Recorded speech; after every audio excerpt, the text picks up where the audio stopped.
Big Lez's League, an all rugby league experience. Hello and welcome back to episode 4 of The Scrum. I'm your host, Big Lez. I've got professional punter Aaron Macey and ex-footballer Darcy Lussick with me. Now, Mace, obviously you got a good record as a coach at Allianz, I'm hearing.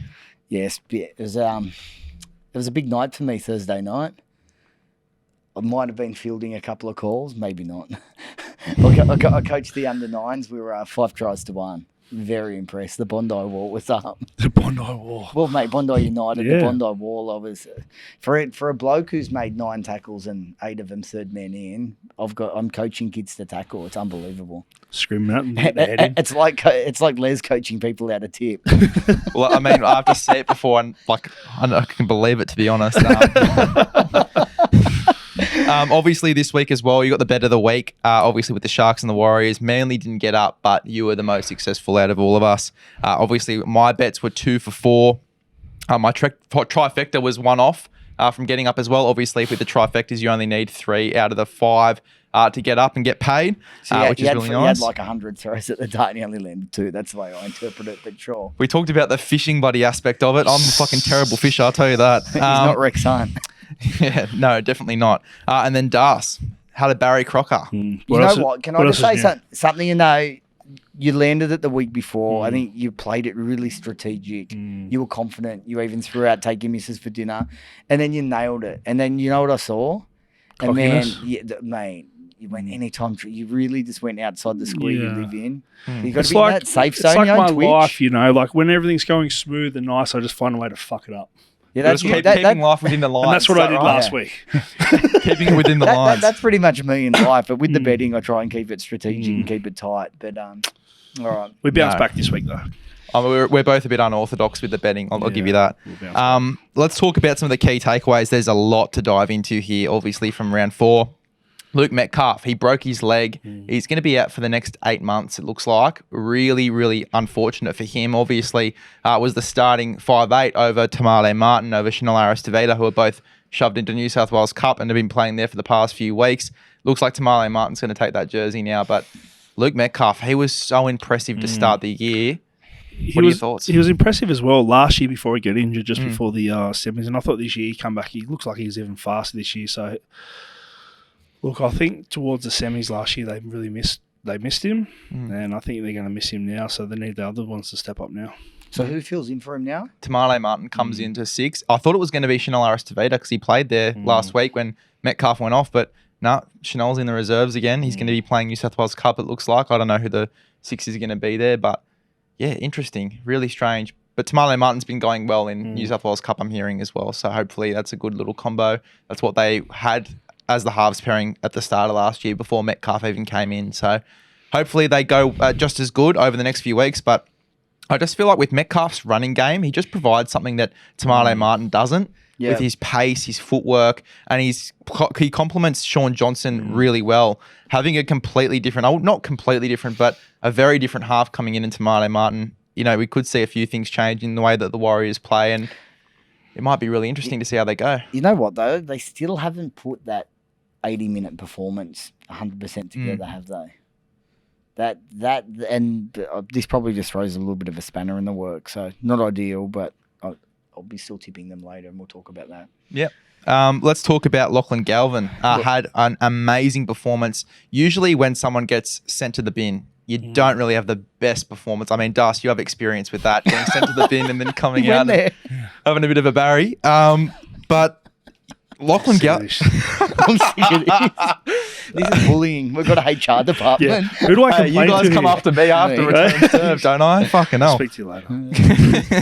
Mate, look, when you can see I was out at the game. I think they didn't pick it up at the time. I think they were trying to get to review it to see if there was a knock on there. But as soon as he seen it, you can see his head just drop. Like he was distraught. You know what I mean? And then to come out and that big play, I think. No, you go. Yeah, finish. No, cut me off. Go. No, you finish. Sorry, I apologise. HR's going to have a mouthful after this. I'll tell you that for free. No, I thought that, mate, I thought he started the year so good. He's so calm under pressure. I think Like he's the next $1 million half for sure, because halves are hard to find these days. You did, yeah. I think you labelled him a few weeks ago. You said you were pretty impressed with him. You know what it was with that? There was absolute. Can they take this into consideration? It was like when I used to try and make a tackle and just like jumped on, held on for dear life. It wasn't a hip drop. Yeah. It was like, oh fuck, I've got to make a tackle in like last minute. Yeah. And he's just grabbed on and. Yeah, you can see he doesn't weigh anything. There's no malice in it or anything like that. He was just trying to pull him down. But at the end of the day, it's like the obstructions at the moment. You know, it's probably they're not meant sort of doing, but it's black and white. That's what it is. Yeah, like, you know, it's sort of a grey area. But and I think he went off injured. But it's just Do you think there should be a grey area in discretion in looking at these sort of things? We're going to talk about this in a second, the obstructions. I've actually got it in the notes because Graham Annesley has come out and talked about it. What are you talking about, the obstructions or the... Yeah, the obstructions. The obstructions. We'll get to that. Yeah, we'll get to that in a second. Sorry, Big Lez. It's all good. Jumping the gun a bit there, mate. What else is due? Lockie... but Lockie Galvin, it's not just the suspension that is, bad for him. Obviously, losing a spot too. Latu Fine is going to come in for his debut. But he also is now out of contention for Rookie of the Year at the end of the year, which is massive. And yeah, obviously a bit of an early crow with the first few weeks in the competition. I would have had him for sure. In terms of rookies that have come in to start the year, he's definitely looked the most impressive.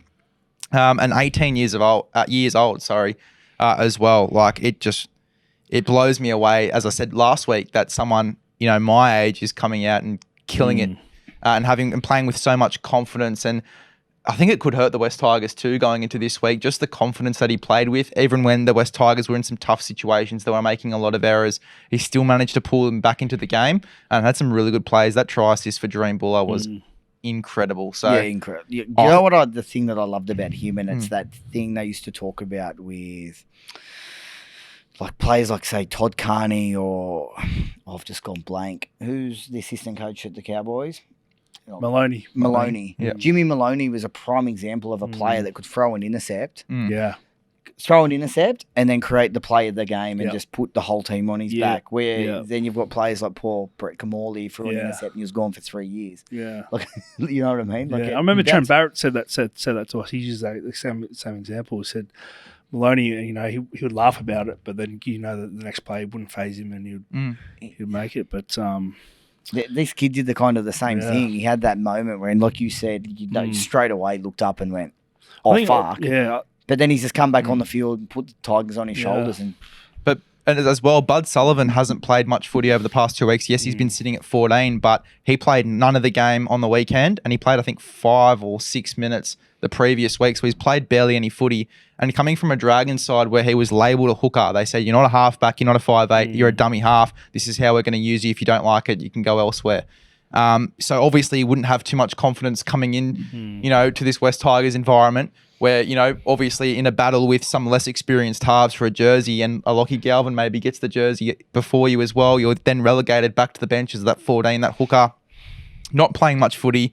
I don't think, and look, I could totally be wrong about this, but not having too much confidence either with his current role.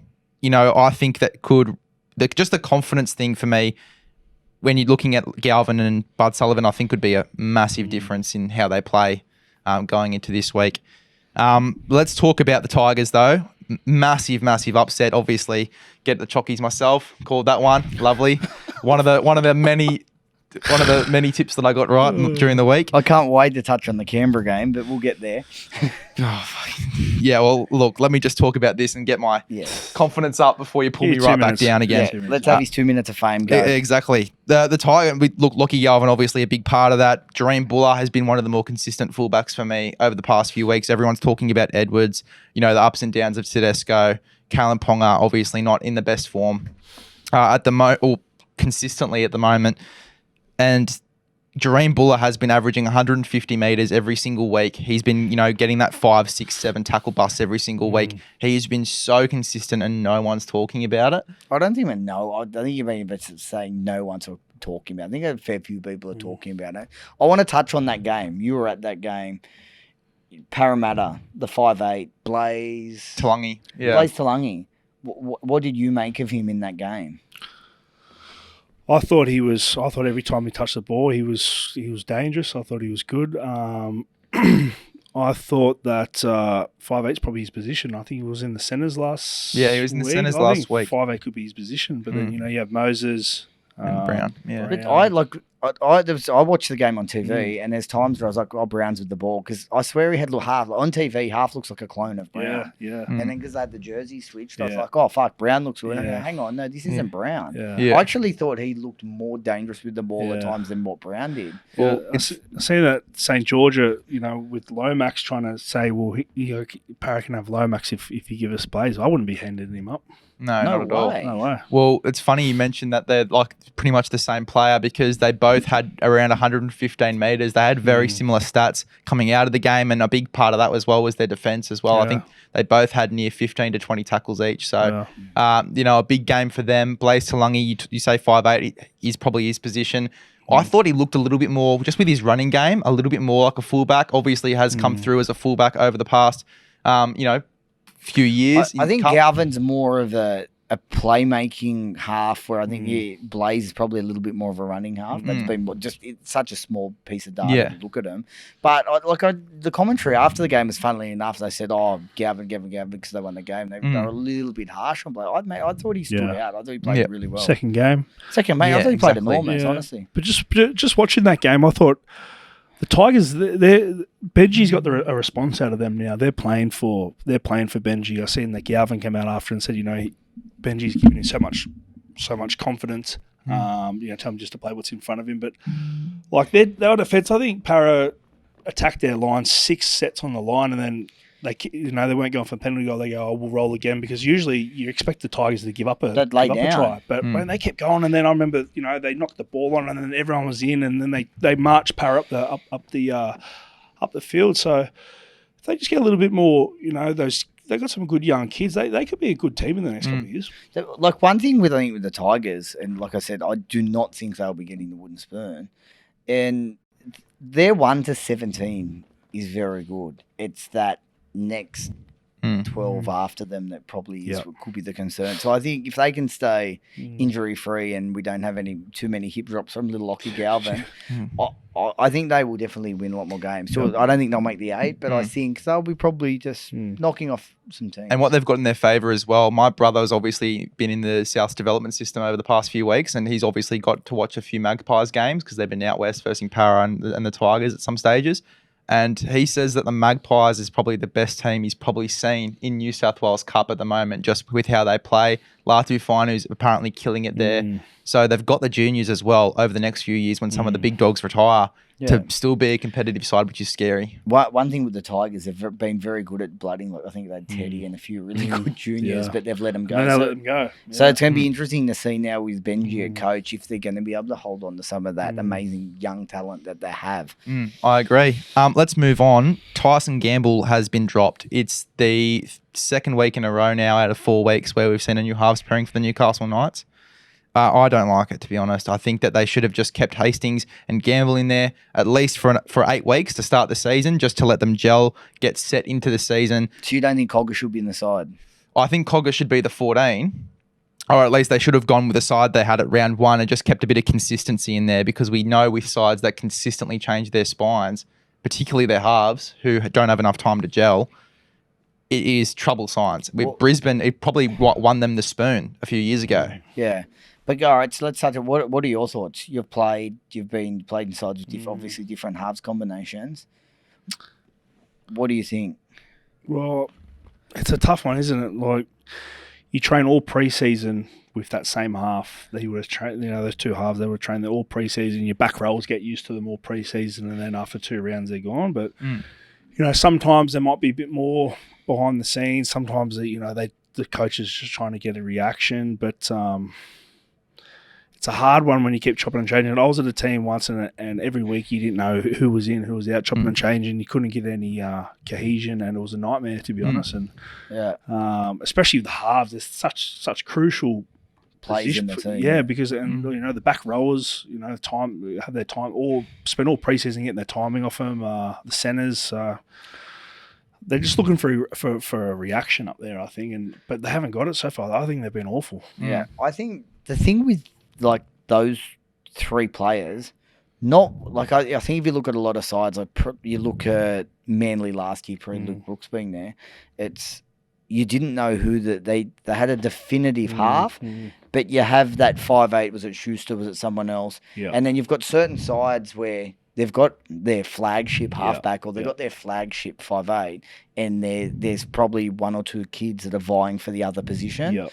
This is a team that has 3 of those players. Not one of them has, I think, really put their hand up and said, I'm the definitive half. You two need to sort out who's playing with me. Yeah. And so as much as I get your point, it's not good to be changing. I think at the same time, I think he's trying to work out which combination of these two works best. Yep. And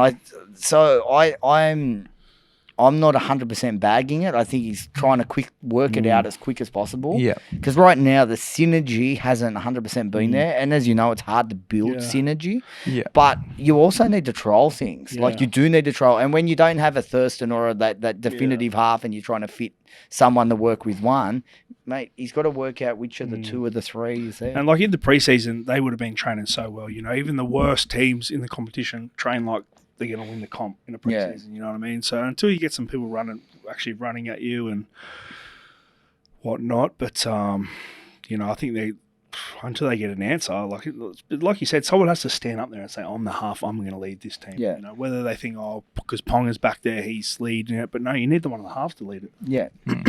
Yeah, no, I agree. It's going to be interesting to see how they go and what direction they go in over the next few weeks. And I think it is better to do it now rather than in round 20, you know. Wait, you just said you were bagging it. Well, I am. I think it's concerning. Mind? I think it's concerning that there have been, you know, frequent changes and they haven't actually let the halves gel over a 4-week, 8-week period. Yeah.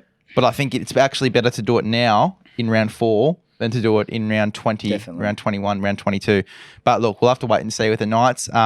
Let's move on to Lomax. Obviously, it came out yesterday that he has been released from the last 2 years of his contract, so he'll be a free agent as of next year, and it looks like Parramatta's the club he's going to land at. Is Ben Hunt sitting there singing Shannon Knoll, what about me?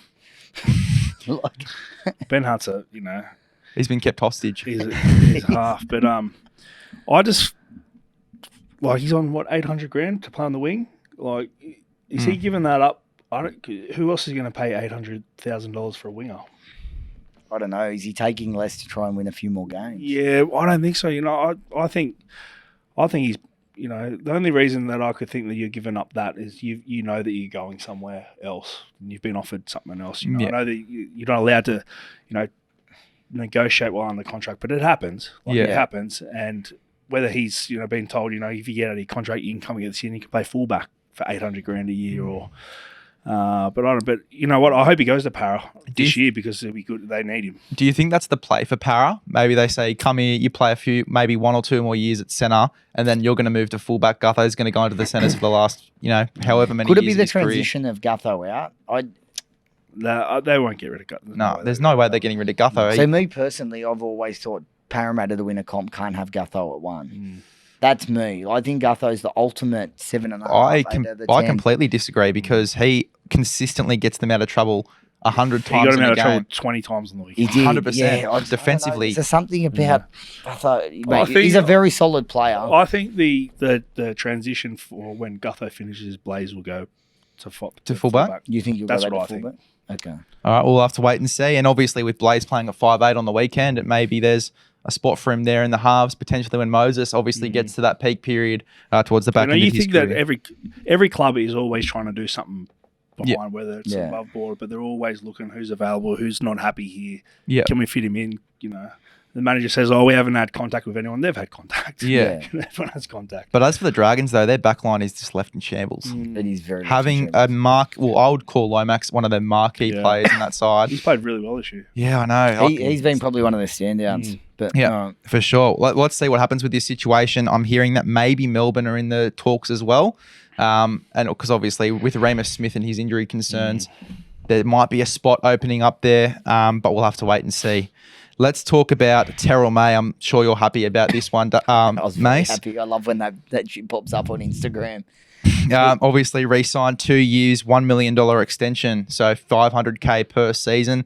It's big money for a forward, but I think it's worth it with Terrell May and what he can offer you going down the track as How well. do you rate him as a forward? Yeah, I think he's solid.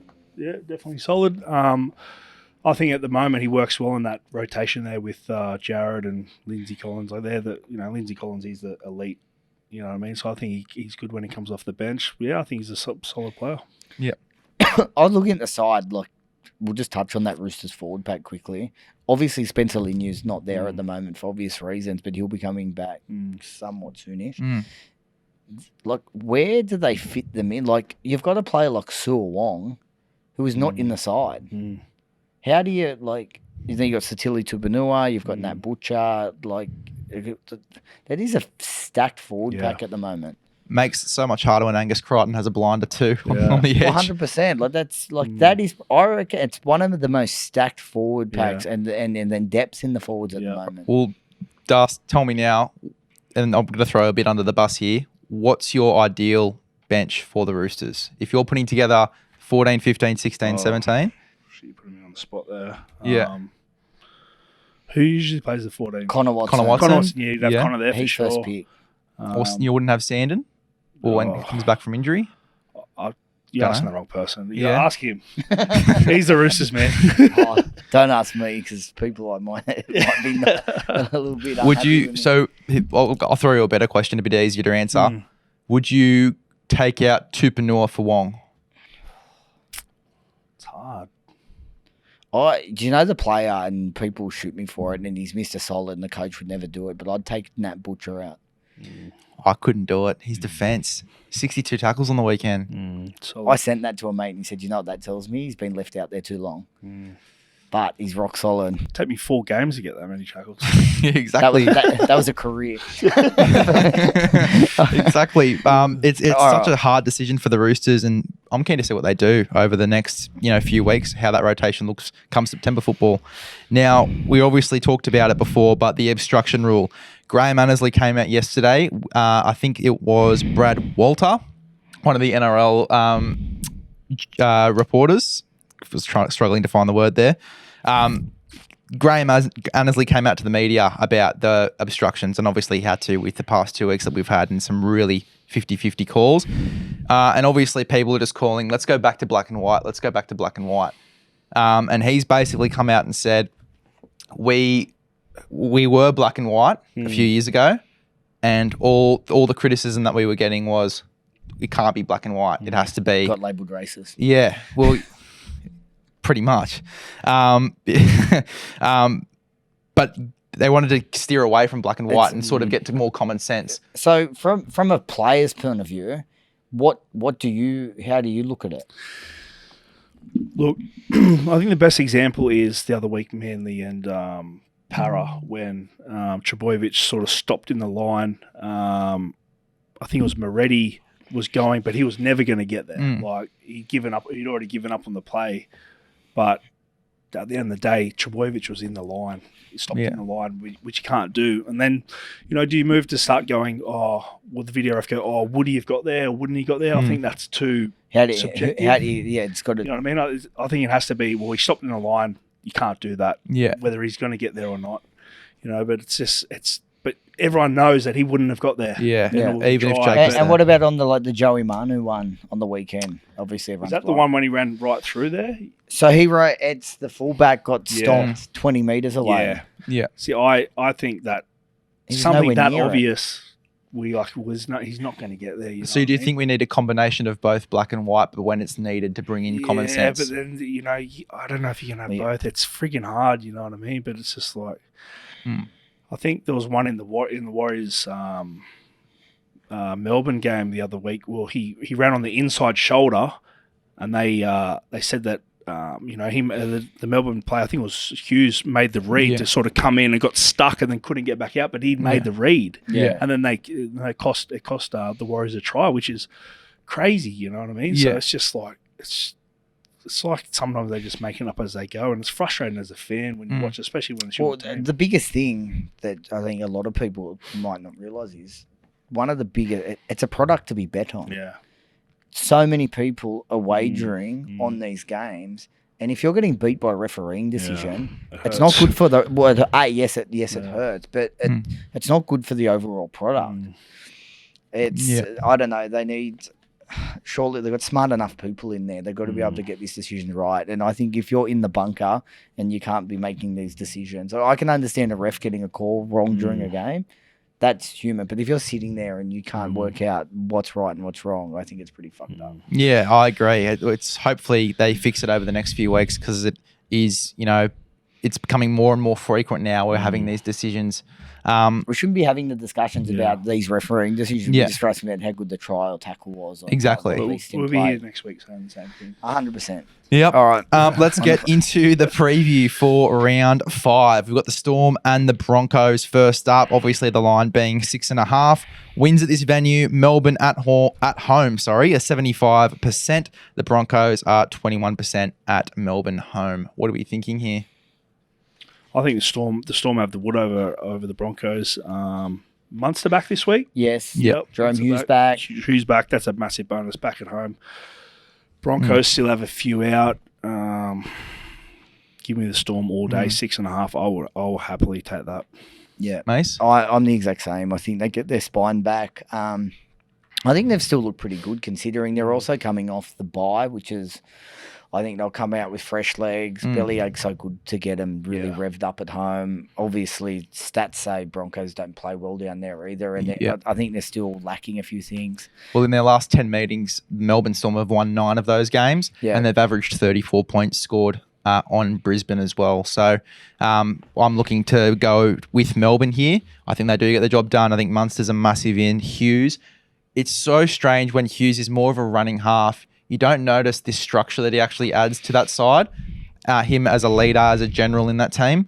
I think they missed that so much with Wishart and Pezzett in there. Pezzett was quite good, but I thought that Wishart, he's more of a running half. He's more of a 5'8", and it showed against Newcastle. They certainly lacked a bit of cohesion. Yeah. So I think that Hughes will come back in. He'll add the structure. He'll add the kicking game, which has been really good, obviously, last year as well. And then Munster's just going to add a bit of that spark. I am still a bit worried just to find out if he is 100% or if they're rushing him back. But we'll find out. I don't think they're the sort of team to rush him back. Yeah.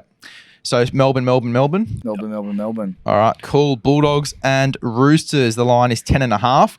Bulldogs at home win 53% of games. The Roosters away from home at Bulldogs ground win 49% of their games. So it is quite even in the stat sheet. What are we thinking here, Darcy? I'll start with you. I'll go Roosters.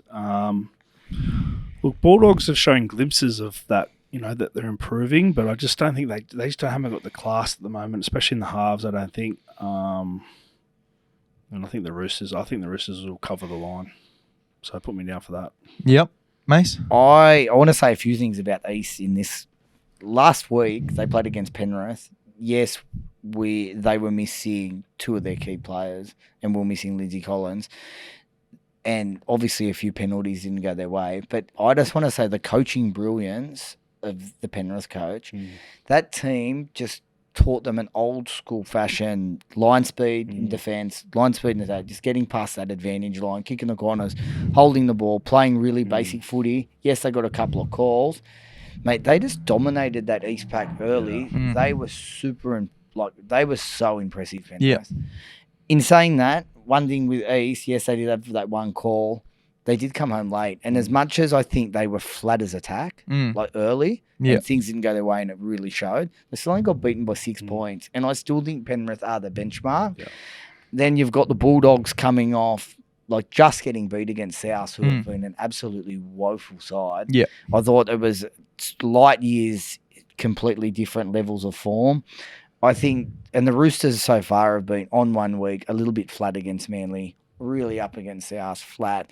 This looks like it's going to be their on week. I think they could put a cricket score on the Bulldogs. Yep. And obviously the stats go with the go with the Roosters as well, with 9 of their last 10 meetings winning. And funnily enough, I know it's going to be the dumbest stat you'll ever hear, but Roosters' record at the moment is win, loss, win, loss. So if you go down that metric, Roosters should win. Well, that's it. I just think they've been up 1 week, flat the next. I think they're going to be really up for this, and I think they're going to be extremely hard to beat. Yeah, I agree. I'm going to go with the Roosters as well. They're one of the bets of the round. Well, we'll find out. I'm going to go the Roosters as well. Knights and Dragons. Knights are obviously not having the best record against the Dragons, which is weird considering coming into the year, we obviously have the Knights way above the Dragons, and then the Dragons come out and they as well are very 50-50. The line is 7.5. The Knights winning at home is 55%. The Dragons winning at Manly ground is 78%, which is insane. And then if you look at some of the stats here as well, Newcastle have won 73% of their games against St. George. However, in their last 14 meetings, the Knights have won 4 and the Dragons have won 10. Fucking some big stats for the Dragons there, isn't there? Darcy, kick us off. Look, can't wait to watch it. I can see the enthusiasm Yeah, bouncing out here. it's just like, I'm just thinking, Jesus. The Knights have not been good at all this year. Obviously, Hastings back, maybe they'll get a spark, but Dragons, geez, I don't know. Put me down for the Dragons. It's an absolute flip of the coin. Yeah. It's scaring me a little bit to do it. Dragons were a lot better last week. Yeah. A lot better. I'm loving the fullback. He's playing really good footy. Playing full confidence. Mr. Sloan. But I think this is going to be the best halves combination for the Knights. Yeah. And there were patches of their last game where I was like, ooh, they actually look decent with the ball at times. I think they're really due to have a big game at home. I think the crowd's going to be there. I think they're going to lift. I think they're going to get the job done. Am I super confident? No, but I think they'll win. And I think they may just cover the line. Yeah, well, as well, towards the back end of that game against the Warriors, that left side seemed to be really humming. And obviously, Cogger's going to be on that left, you'd imagine, being at 6 this week. And Cogger, he's got a really good running game, which, we wouldn't really talk about much with how he played in that grand final, obviously being a bit more direct, playing more as a 7. I think 6 is actually his best, and I think that he's going to show that in this game. However, I am going to go the Dragons. I think that Sloan is in some pretty decent form and has been somewhat consistent. He's just getting in there for a dig. And I think that Ben Hunt has really saved them in some key games as well with his kicking game and his direction. So I'm going to go the Dragons. I think the Knights just have a little bit more to work out for me going into this week, especially with a new halves pairing. Rabbitohs and Warriors. The line is 1.5. Wins at this venue. Rabbitohs win 57% of games at their home ground, Accor. And the Warriors win 39% at Accor, and the stats lean heavily towards the Rabbitohs, which is what I like. In their last 14 meetings, the Souths have won 14 of their last 15 meetings against the Warriors, including an 8-game winning streak in there as well, and that's been recent. So stats leaning heavily towards the Rabbitohs, and that's who I'm going to be going with. I think that, coming off last week, a little bit of confidence. They still have a bit to work out, but Warriors with a new halves pairing, I think it could make a little bit of a difference. What are you thinking? I'm going to go the Warriors. I'm going to stick solid with the Warriors. I think that, if Finor Blake turns up, which he does every week, I think he can really get them on the front foot. Look, if they come out and put a couple of tries on the Rabbits early, I think the Rabbits could drop their heads a little bit. Yeah, and I think they can run away with it. So put me down for the Warriors, and I think obviously cover the line. Nice. Obviously, the half going down to massive 5'8", 5'8", sorry, for the Warriors. Had that not happened, to me, the line should have been 10.5. Yeah. To South. And they literally fell in against the Bulldogs. The Bulldogs have not been good. That was, to me, not a quality game. I still think the Rabbitohs, their forward pack is really lacking at the moment. The Warriors have a really solid forward pack. I think they could get steamrolled in the early, which I think will. One thing, like it being a half, when your forwards are going forward, it makes it a lot easier to fill in and do a job. Yeah. And I have a feeling the Waz forward pack could absolutely bash the South forward pack. Mate, I wouldn't be surprised to see the Waz put a bit of a cricket score on. Well, that's the only thing that's sort of leaning me towards the other way, but I think it's more about need for South Sydney. They need to get some wins on the board. They need to just start to get a bit of momentum there. I think they need a forward pack at the moment. Well, that's what I'm saying. Their forward pack and their rotation seems to change every week, and especially with the rotation that they've had, with Cheekham only playing 5 minutes at the back end of a game where Johnston came off with an injury, and that's the only reason why he came on in that 14 jersey. It just concerns me. That forward rotation, it doesn't look like they've got a plan there yet. The forwards is the only thing that could sort of steer me the other way, But as I said, I think for me, it's more about need for South Sydney. I think Latrell needs to stand up and have a big game, take some more runs. He only had 10 runs on the weekend against the Dogs. Have more runs, get more involved. If he does that, I think South Sydney are a sniff, and I want to go with, you can call it the underdog. The Sea Eagles versus the Panthers. This is probably going to be one of the tougher ones to tip. Obviously, Sea Eagles coming off a loss to the Dragons, and pretty poor loss as well. A lot of errors in that game. Sea Eagles just did not look how they looked the previous week, and from what we've seen from them in the trials either. But I feel like they need a bounce back week. They've got the team to do it. Paseka, Aloye, really solid through the forwards. They just need a few less errors out of those guys, and I think they should be okay. The line is 3.5. Seagulls win 61% of games at Brookvale. Panthers win 45% of games at Brookvale. What are we thinking, Das? Yeah, so when I watched that Eagles game last week, I thought, what the hell? Like, I couldn't believe how poor they were playing, how flat they looked. And then I watched the Parramatta game, and they were so flat as well. Obviously, that game, Para versus Manly the week before, really took it out of both their teams. I know my brother was saying that sort of took him a while to recover after that intense game. So I think the Eagles will bounce back, but I just think the Panthers will they're just too classy at the moment. So I'm going to go the Panthers. Yep. I want to ask one quick question. Yeah. How big of an advantage is it for Manly playing at Brookvale Oval? Like, it's massive. Like, teams hate going there. It's like it's improved now. They got a new they put down a new surface. Like, it used to be the worst surface ever. Yeah. The change rooms was shit.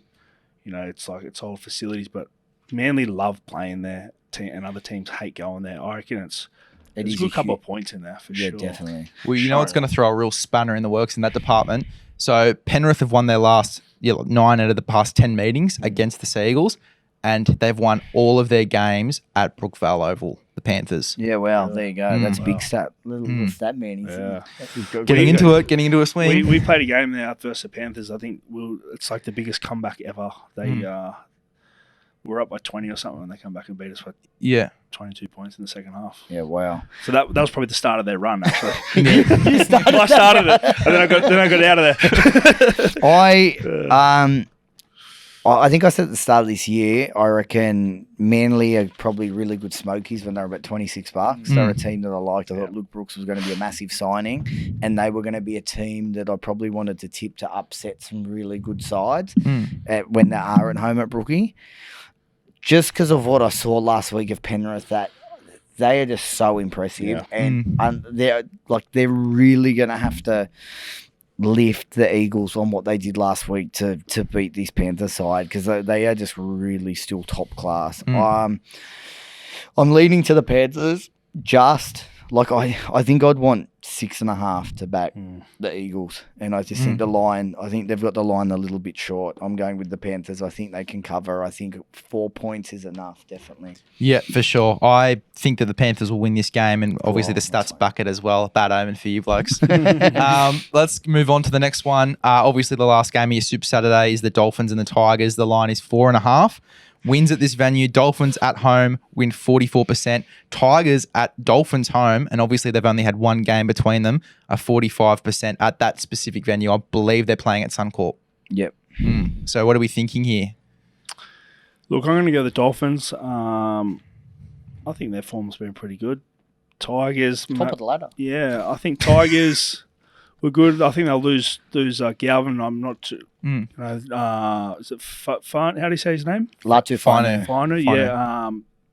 There's no really form off to go how he is, but there is big raps on him. So put me down for the Dolphins. Also, Benji's coaching against his brother. Yeah, that's pretty weird, isn't it? Yeah, wow. Yeah, there you go. I don't know if it's ever been done before. That's interesting, You should know that stat, man. Yeah. Well, I've got other stats here. I've focused on the important one. I've got other stats. I've got better stats. Yeah, exactly. You'll get my stats. I want to know this. Can you come back next week to answer that question, please, Mr. Les? Yeah, we'll do. Thanks. Start of this season, I wanted to bag the Dolphins a lot. They're on top of the ladder. I still don't think they'll make the 8. They were impressive last week. Their backline is really bloody good. I think their forwards do a job. Yeah. The halves are still questionable, but they get the job done. Had Galvin been playing, I'd be tipping the Tigers. Galvin out at this point for me is an absolute massive loss. Yeah. And there's been this crazy little omen that the last 2 weeks that Benji's got to play golf before the game. I don't know if he gets to play golf, so I'm tipping against that omen. I'm going to say Dolphins to cover the 4.5. Speaking of omens, the last time that these two sides played against each other, the Tigers won by 1 point. Tigers won by 1 point last week. And obviously last year as well, they had 2 games back-to-back where they won by 1 point. So if you want to go for that little omen there, Tigers by a field goal. Tigers by a field goal, you can go for that omen. I'm not, because I agree with you. I think I think Galvin is too big of a loss. So I'm going to go against my omen. That was very well crafted. I'm going to go for the Dolphins. I think that Tom Flegler has been outstanding and had some really good stints last week. Yeah. And what's so unorthodox, Jesse Bromwich has for years been a really old school front rower, just run hard, tackle hard. But coming into this year, and we saw it in the trials, he set up a try with a short ball. He's playing more like a lock forward at the moment. And so is Flegler. Flegler the other week set up a try with a short ball as well. So they're getting a bit of ball playing into them. That is so dangerous and so unorthodox and so unlike what we've seen from Jesse from the past few weeks as well, and Tom as well, being that just run hard, tackle hard bloke. But they're both in really good form, good nick at the moment. They've come off some really good games. Yeah, I think the Dolphins win this one. And you talked about the back line. It is just unfair at the moment. So I'm going to go the Dolphins. Cowboys and Titans. Now, again, one of the weirder games to tip at the line at with the 7.5 line. 17.5 line. There you go. It makes it even weirder.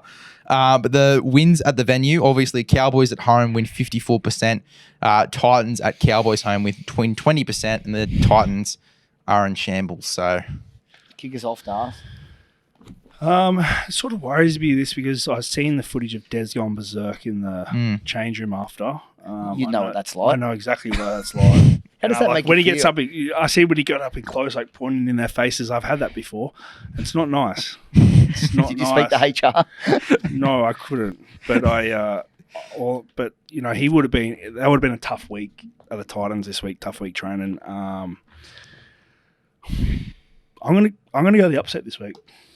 I'm with you. Yeah. You call it due factor. They call it. One thing with the Cowboys, they can be quite slow starters. Yes. And they can, and they seem to be. I'm starting to think they're a bit more of a touch footy side than an actual NRL like to tackle those defense. So the fact of when you're giving away such a big line, it's going to be a scary watch. I don't know if I've got the balls to be able to do it. I just think you get the kickoff, you start the game 17 in front, and you get to, I think they cover the line. and they can. I reckon Titans are a chance of. Do I think they'll win? Probably not. But do I think they can lose by less than 17.5? Yes. All right. Well, just some stats to back up the Cowboys. In their last 10 matchups, the Cowboys have won 75% of those games when they've played at Cowboys home. And Cowboys have won 6 of their past 10 matches against the Titans as well. If you want a bit of a try-scorer multi, I'll give you a bit of a try-scorer multi exclusive to BTFU. Kyle Felt, he's got a 55.7% strike rate against the Gold Coast Titans. It's his better side to score against. So definitely going to be considering chucking a few on responsibly, of course, on Kyle Felt. Maybe even 2 or more as well. I think that he's got a good strike rate there. But I think the Cowboys, they've worked so hard in the offseason and it's been well documented on their defence. Obviously, last year, they were, towards the back end of the year, looking less of a Todd Payton defensive gritty side. Obviously, coming into the trials, we saw a bit more of this, tough through the middle and then really solid in one of the better defensive teams. Over the past few weeks, they've sort of, crescendoed, or not crescendoed, but decrescendoed in that aspect. I think that the Cowboys, Todd Payton's would have given them a massive spray. Yep. Going after last week, and I think they're going to come in really solid defense against a side that's struggling at the moment, through the middle especially.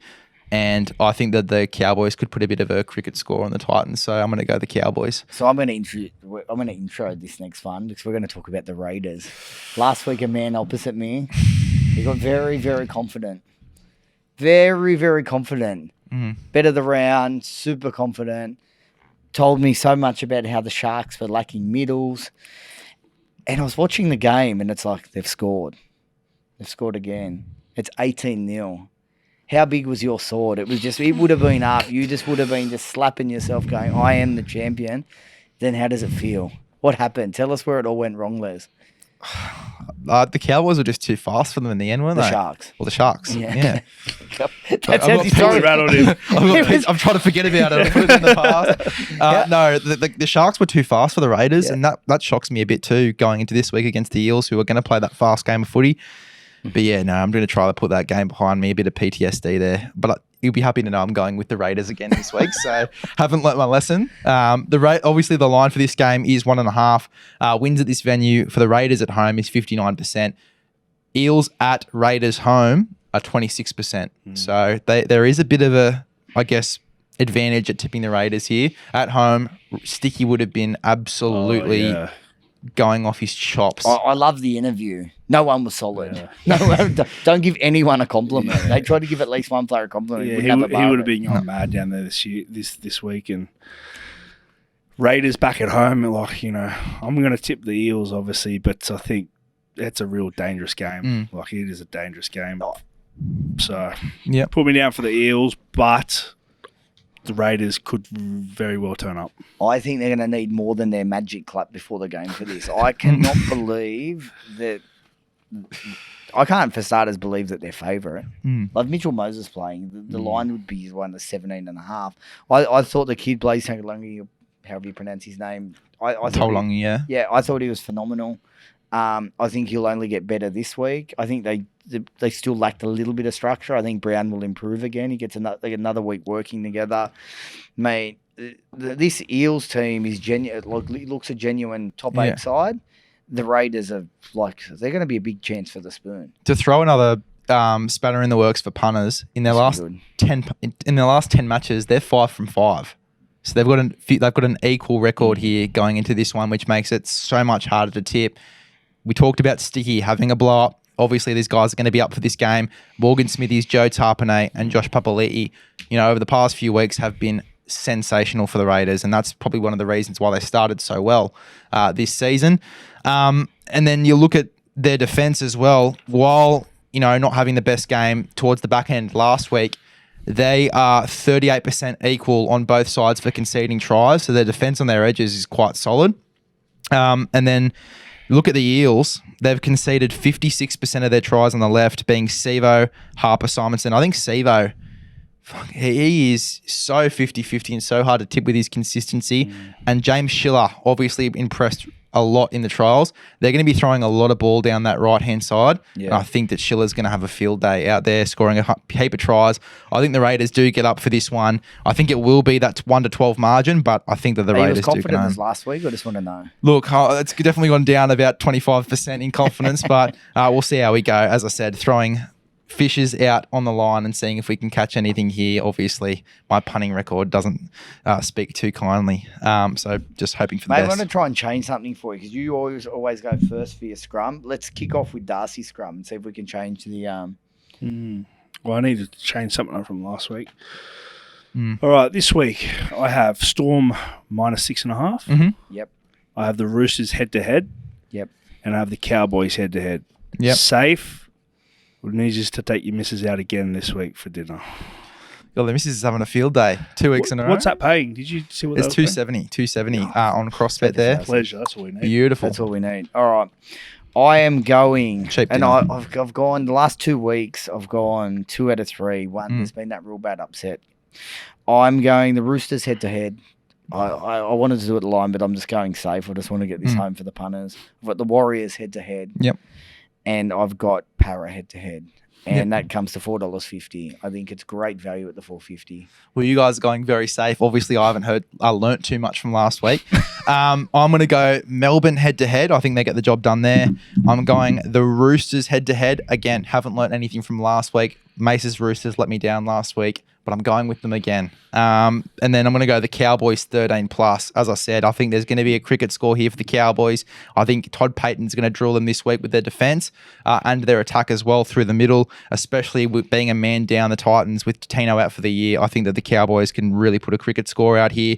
And for most of that game with Tom Deard and with Chad Townsend, the Cowboys, they had their glimpses. They had their moments when they looked really good. Scott Drinkwater in attack, not so much catching the footy, but in attack looked quite good. So Cowboys 13+.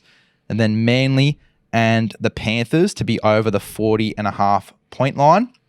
It's $9.52 on CrossBet. All of our bets, Darcy's multi, Macey's multi, and my multi are all going to be under the BTFU hub. So make sure you go ahead and click on that BTFU hub on CrossBet. If you're going to have a punt with anyone, make sure to do it with CrossBet and make sure to gamble responsibly. Lads, it was great having you on again. Hopefully I get a bit more luck. Hopefully you get a bit more luck too. If he goes through the season without tipping a multi, does he do a nudie run? Yes. I mean, at least let me keep the budgies on for my dignity, all right? Chances are you're about to lose. For free and confidential support, call the number on screen or visit the website.